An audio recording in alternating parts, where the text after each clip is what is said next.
In this video, I'm going to show you my favorite things that I brought back from Gen Con 2022. So I had a great time at Gen Con 2022, just got back earlier this week. I pretty much always have a great time. Now, last year's was a little weird in that it was post-pandemic. Not that we're not, I mean, we're still in the pandemic, but you know what I'm saying. But it was the first one back after. 2019, 72,000 gamers, all in that facility. 2020, none, because, pandemic. 2021 was 35,000 because they capped it and said no more than that. And then this year they didn't really cap it, but according to the press release, they said there was over 50,000. So not back to where it was.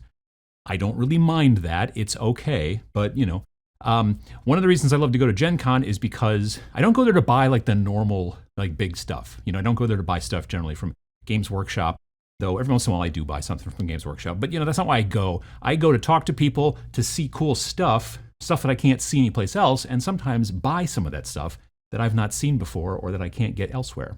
Terrain is troublesome for some folks because not only do you have to either build it from scratch or buy a kit and then put that all together, snip out all the bits and all that, glue it. You then have to paint it, and very frequently we get that first part done and we don't so much get the second part done. But there's a solution, and it's called Tinker Turf. Now, I've purchased some of this stuff before, either 2018 or 2019 Gen Con is where I first saw it, and I bought some.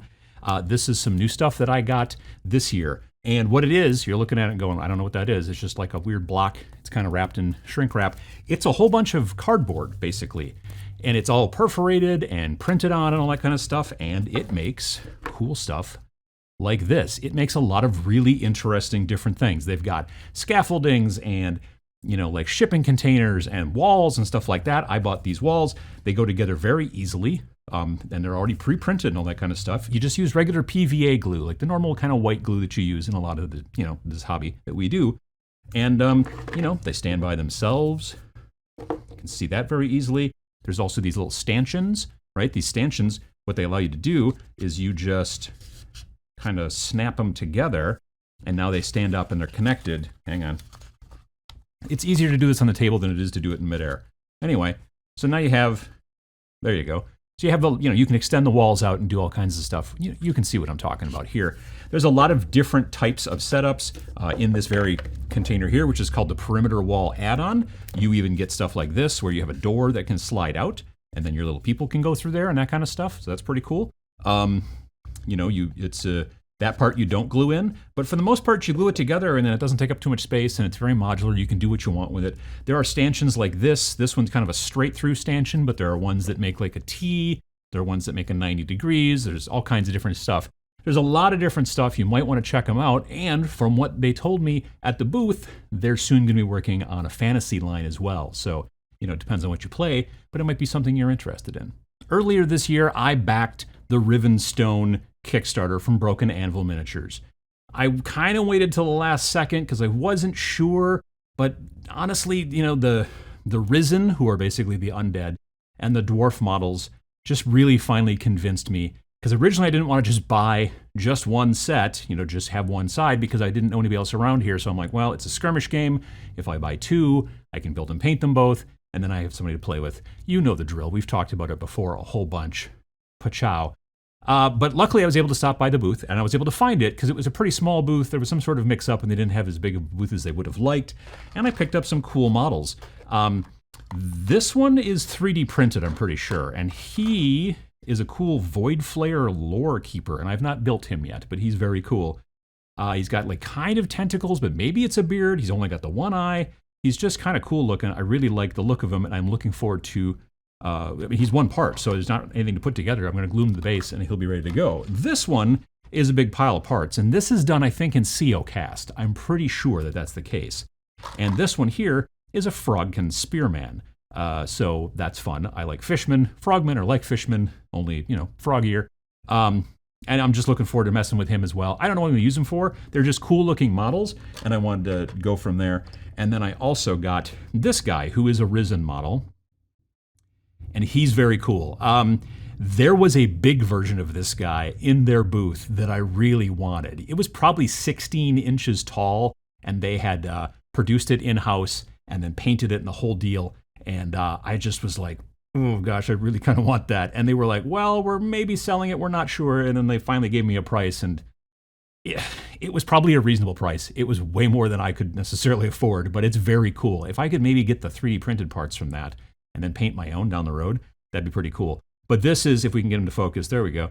This is a Risen guy, and I will probably be painting him on Twitch. I did paint another one of their models on Twitch recently. And again, this is Seocast. But this is a model that's going to be in the new Kickstarter, and so just being able to kind of get it ahead of time and mess with it a little bit, I'm looking forward to it. So little models like this, these little kind of strange things that I'm going to use in who knows what, some sort of miniatures agnostic game, those are always the cool things that I like. Speaking of Seocast, they're the company that's developed a way for you to use plastic miniatures without having to use metal molds. You can use rubber molds, which makes basically plastic miniatures open to a lot of smaller companies, and I've talked about them in past, also I think during my Adepticon Booty video. But I did stop by their booth once I did eventually find it. Again, it was kind of hidden way off in a corner somewhere, and I picked up this guy. Now this is, again, Seocast. I put him together. He is, I believe, originally from an old Enigma miniatures line, and he's pretty cool. He was originally done in metal, I believe, but this one's plastic. I think there's just a lot of personality in that face. I really like it a lot.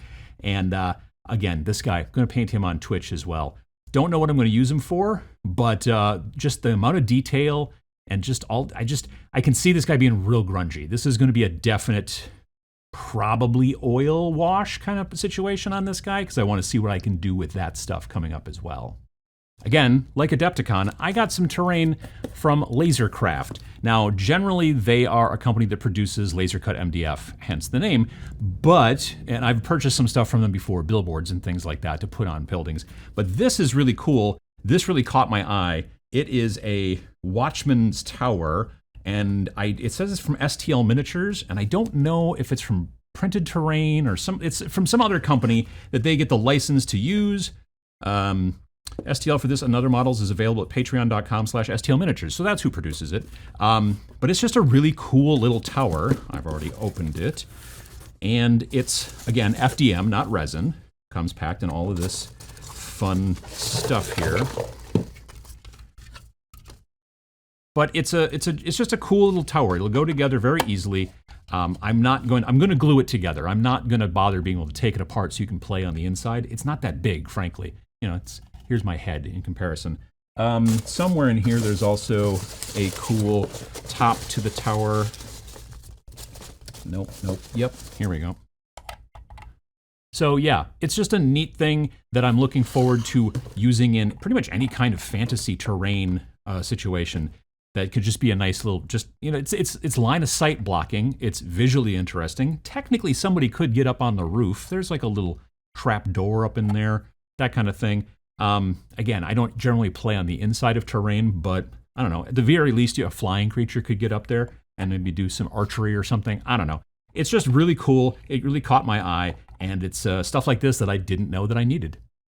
I've seen this stuff at a bunch of shows over the last year or so because there was a Kickstarter that went pretty well, but you haven't been able to buy it until Gen Con. This is some chain link fences from our friends over at Monster Fight Club.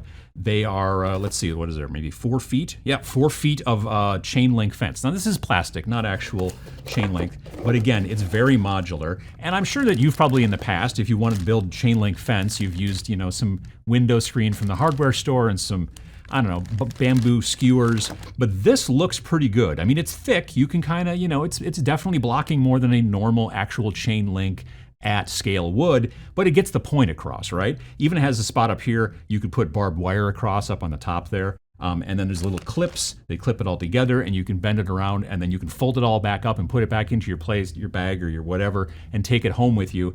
But there's 4 feet of this stuff in one of these and I think it's like $30. So I bought a couple of them and they're very cool. And I'm looking forward to probably priming them and then making them kind of rusty and grungy, maybe even cutting some of it to make it look like it's got, wear and tear for more post-apocalyptic stuff.